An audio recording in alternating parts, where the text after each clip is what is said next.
Assalamualaikum warahmatullahi wabarakatuh.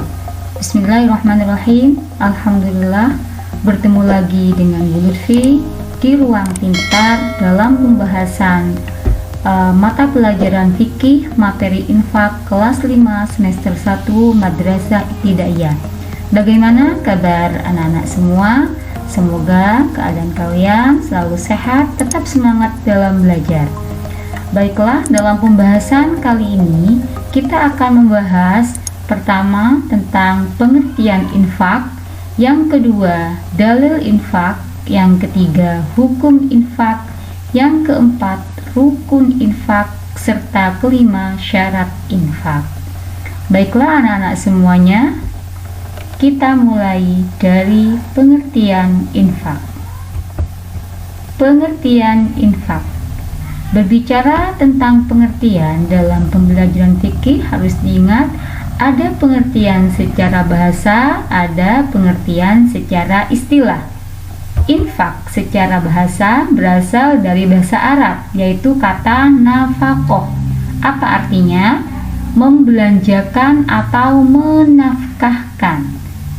Sedangkan secara istilah adalah menafkahkan atau membelanjakan sebagian harta benda yang dimiliki di jalan yang diridhoi Allah Subhanahu wa taala. Di sini ada kata-kata menafkahkan atau membelanjakan. Artinya di sini juga mengeluarkan, memberikan sebagian harta benda yang dimiliki kita di jalan yang diridhoi Allah. Inilah pengertian dari infak. Dasar atau dalil infak. Tentang dasar atau dalil ini tentunya ada dalam Al-Quran atau hadis Nabi. Yang pertama, dalil infak ada dalam Quran surat Ali Imran ayat 92. Bismillahirrahmanirrahim. Lan tanalul birra hatta tunfiqu mimma tuhibbun wa ma tunfiqu min syai'in fa innallaha bihi alim. Ali Imran ayat 92.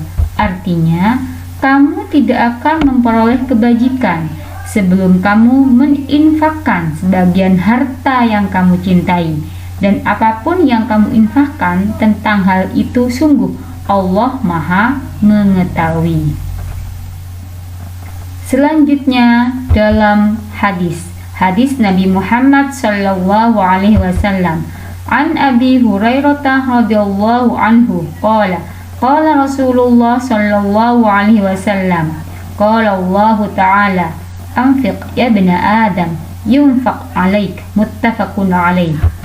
Artinya, dari Abu Hurairah radhiyallahu an berkata, Rasulullah sallallahu alaihi wasallam, artinya dari Abu Hurairah radhiyallahu anhu berkata, Rasulullah sallallahu alaihi wasallam bersabda, Allah taala berfirman, berinfaklah wahai anak Adam, maka engkau akan dibalas. Hadis riwayat Bukhari dan Muslim. Kata-kata muttafaqun alaih di sini mengandung arti bahwa hadis ini diriwayatkan oleh Imam Bukhari dan Imam Muslim. Jadi jelas sudah tentang dalil infak ada dalam Al-Quran, juga ada dalam hadis Nabi. Di sini jelas juga bahwa barang siapa yang berinfak maka Allah akan membalas. Firman Allah dalam hadis qudsi ini, berinfaklah wahai anak Adam, maka engkau akan dibalas. Hukum infak. Berbicara tentang hukum di sini ada beberapa hukum infak. Misalnya ada infak wajib, infak sunnah, infak mubah, juga ada yang infak haram. Kita mulai dari yang pertama, infak wajib. Seperti apa? Mahar pengantin atau kita kenal dengan mas kawin. Jadi ketika seorang laki-laki menikahi seorang perempuan, maka wajib untuk memberikan mahar, memberikan mas kawin untuk calon mempelai putri. atau juga menafkahi keluarga. Ini wajib. Bagaimana wajib? Wajib itu jika dilaksanakan akan mendapat pahala, jika ditinggal akan mendapat dosa. Yang kedua, infak sunnah. Seperti apa? Infak untuk perjuangan di jalan Allah, misalnya untuk kepentingan umum, menolong orang yang terkena musibah, membangun masjid, membangun madrasah, dan lain-lain. Ini infak sunnah. Infak mubah seperti hadiah atau hibah. Hadiah, kita memberikan hadiah misalnya pada adik kita yang sedang ulang tahun, memberikan hadiah bagi siswa yang berprestasi, itu adalah infak mubah, boleh-boleh saja. Yang keempat, infak haram. Seperti apa infak haram? Infak yang diberikan untuk kepentingan hal-hal haram. Infak bukan karena Allah. Seperti apa ya? Misalnya di sini akan membuat sebuah tempat perjudian. Nah, ada orang yang menginfakkan hartanya untuk membangun tempat berjudi. Nah, ini menjadi infak haram hukumnya. Karena untuk kepentingan hal-hal maksiat, untuk kepentingan hal-hal yang haram.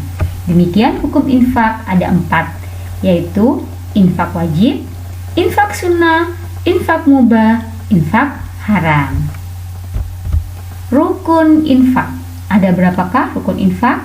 Yang pertama, pemberi infak. Orang yang memberi infak disebut dengan munfiq. Yang kedua, penerima infak, munfiq lahu. Ada yang memberi, ada yang menerima. Yang ketiga, ada barang yang diinfakkan. Yang keempat, penyerahan ijab qabul. Ketika pemberi infak itu memberikan, jadi penerima infak menerima. Jadi ada penyerahan, ada ijab qabul di situ. Ini adalah tentang rukun infak. Syarat infak. Ada berapakah syarat-syarat infak? Di sini dibagi lagi. Yang A, syarat infak untuk munfik, syarat infak untuk pemberi infak. Yang pertama, orang yang memiliki harta berlebih.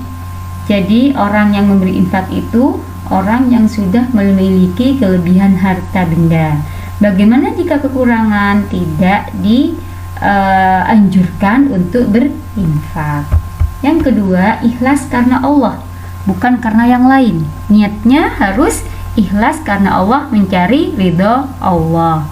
Yang ketiga, tidak menyebut-nyebut infak yang telah diberikan. Nah, bagaimana ini?